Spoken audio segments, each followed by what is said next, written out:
This is the last remnant of America's Wild West. It's raw and untamed and remote and largely untouched.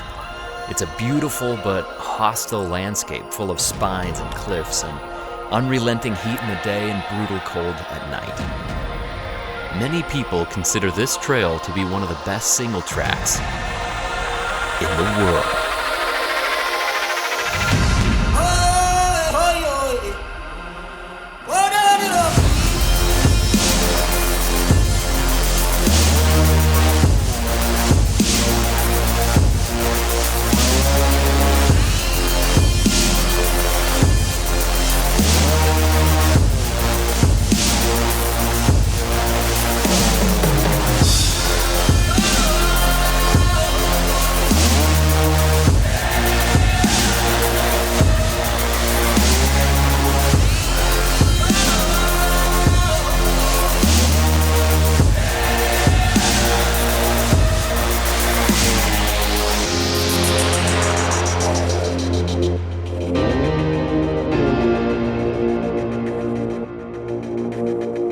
This is a trail that was so secret that when a few local friends finally showed me where it was, they swore me to secrecy that I would never share its name or location.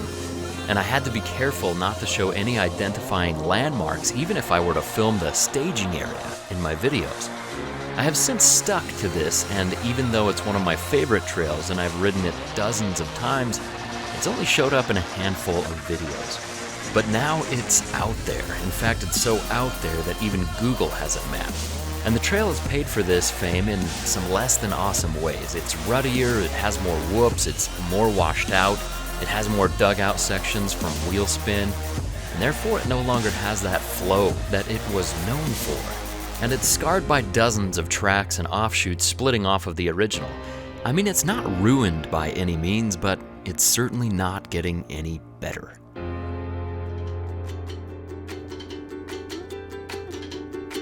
So what are your thoughts on sharing GPS tracks and videos or any other information regarding locations and routes of local secret trails online?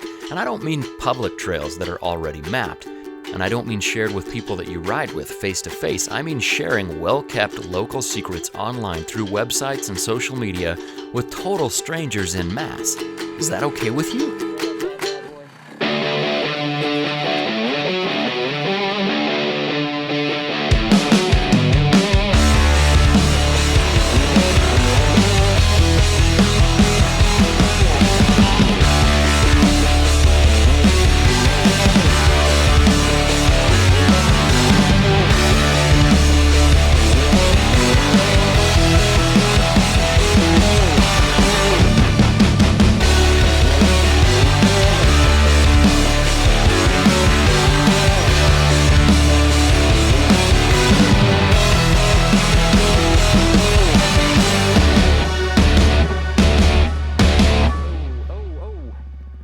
When I first moved to St. George, I saw no harm in sharing my tracks online because my YouTube channel at that time was still just a few thousand subscribers, and I learned a hard lesson.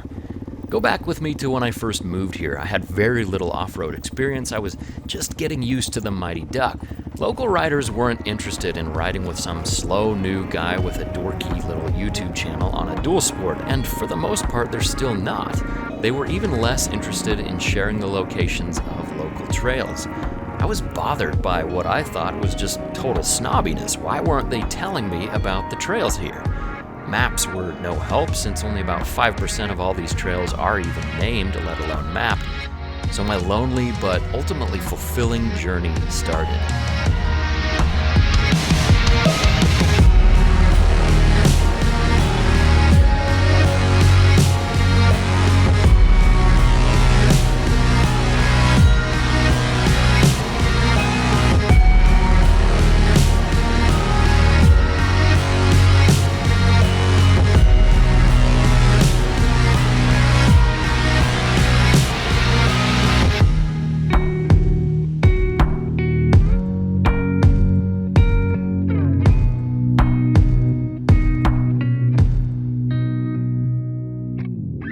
spent hundreds of amazing hours out in the Badlands by myself, exploring, finding trails, and making mental maps of each of their difficulties and alternate routes, and rare features like springs and shade. And after I'd found a good amount of trails, people on my channel started asking me if I could share my GPS breadcrumbs, and I saw no harm in it and made an account on Map My Tracks. It quickly gained followers, and at the time I was happy to share tracks that I thought nobody would really ride to make my followers happy.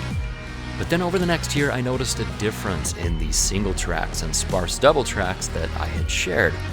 The popularity of side-by-sides in St. George was booming, and any trail searchable online paid for it dearly. Fast forward to today, and the pristine trails I shared are now whooped out, rutty, sandy, and the width of 3-lane highways because people who found these trails on Google didn't much like whoops or sand or ruts, so they'd just ride to the side of all the tough bits and just make a new, easier trail. And we want to help people have a good time riding in St. George whether they ride with us or not, and obviously we're okay with sharing these trails to small groups or individuals, but at the same time, I completely understand why the local riders didn't share the trails with me when I was new in town. What bigger threat to their trails could there be than some dopey YouTuber showing off their most secret trails and sharing the tracks to everybody on Earth with internet access? Well, knowing what I know now, they weren't being snobby, they were just vetting me for the sake of their gorgeous trails. And I'm on board with that. I think we should be careful with what we put out there for everybody online to see, because when a trail or hike or location goes viral, there's really no way to get that cat back in the bag.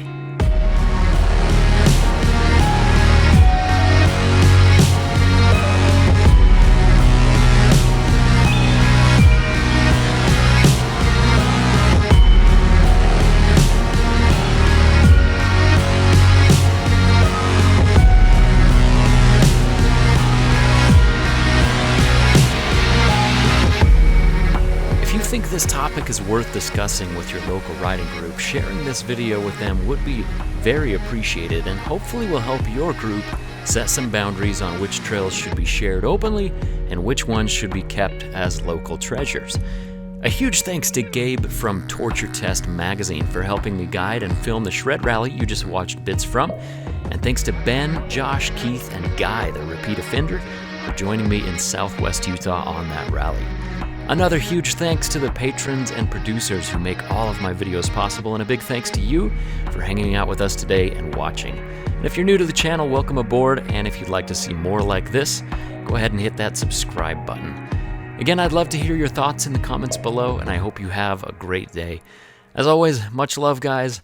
eveRide out.